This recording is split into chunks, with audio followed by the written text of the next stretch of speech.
ఇటు మనకు కనిపించే సూర్యుడు కొద్ది రోజులుగా ఎక్కువ వేడిని వదులుతూ ఉంటే మనం తట్టుకోలేకపోతున్నాం కదా.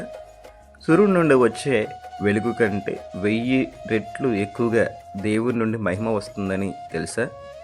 చూడండి, మనిషి మరణం తర్వాత మహిమ లోకానికి వెళ్ళాలి.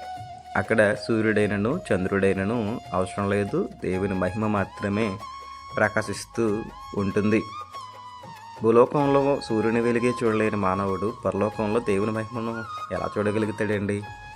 అందుకే భూలోకంలో ఉన్నప్పుడు ఎవరైతే వెలుగుగా వచ్చిన నీతి సూర్యుడైన ప్రభువును అనుసరించి నడుస్తారో వారు మాత్రమే మహిమను నేరుగా చూడగలుగుతారు. వారి జీవితంలో మహిమ అనుభవాలు కూడా కలిగి ఉంటారు.